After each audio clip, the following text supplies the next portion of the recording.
हाँ, नंद भाभी किसी तरह उस भरे हुए बर्तन के पानी को बाहर फेंकती हैं। जैसे तैसे बारिश बंद हो जाती है तो नैना खाना बना लेती है और वो सब खाना खाकर सो जाते हैं। लेकिन आधी रात में फिर बारिश होने लगती है और उन्हें अपनी नींद से भी हाथ धोना पड़ता है। माँ, मुझे नींद आ रही है, ऐसे कब तक जागे रहना पड़ेगा।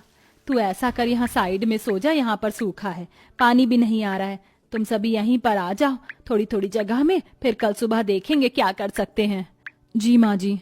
फिर जरा सी जगह में सब जैसे तैसे सो जाते हैं। अगले दिन वह अपने घर से भरे हुए पानी को निकाल देते हैं। थोड़ी देर में सब कुछ नॉर्मल हो जाता है और धूप आ जाती है। अरे बहू, धूप निकल गई, मौसम तो साफ है। मुझे नहीं लगता आज बारिश आएगी। हम जल्दी से उस बोरी को पूरा कर लेते हैं ताकि तिरपाल की तरह ढंग से घर के ऊपर बिछा सके। हाँ माँ जी, ये सही रहेगा। माँ, मैं काम पर चलता हूँ, आप सब अपना ध्यान रखना। बारिश का कोई भरोसा नहीं है, इसलिए मैं तो कहता हूँ सामान पहले ही अलग कर लीजिए। भैया, आप क्यों डरा रहे हैं? बड़ी मुश्किल से तो रात कटी है। मेरी तो नींद भी पूरी नहीं हुई, इसलिए मैं थोड़ी और सो जाऊंगी। वैसे भैया, नींद तो आपकी भी पूरी नहीं हुई है, आप कैसे काम करेंगे दिन भर? वैशाली, मेरी बहन, तू जानती है ना घर में क्या दिक्कत चल रही है। पेट पालने के लिए जाना ही होगा। अच्छा, मैं चलता हूँ।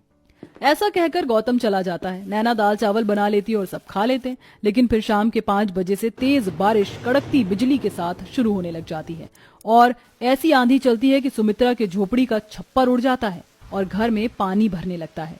हे भगवान, ये क्या हो गया? घर में पानी भरने लग गया।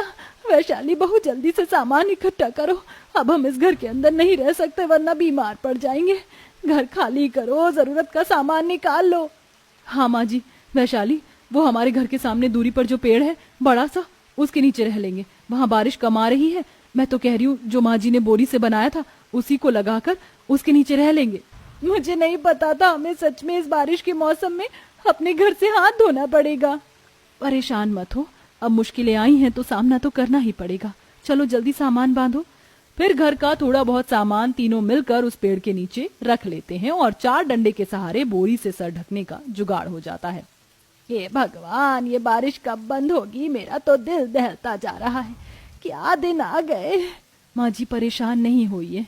अरे, आपने खाना खाया या नहीं खाया? हम में से किसी ने कोई खाना नहीं खाया, भूल गई क्या? और गौतम आएगा, खाना भी तो बनाना है।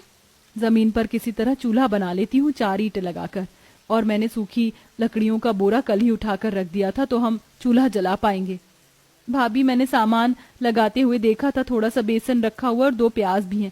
आप पकौड़े बना दीजिए ना, वैसे भी बारिश का मौसम है। कितना बुरा हाल है, कम से कम चाय पकौड़े खाकर मूड अच्छा हो जाएगा।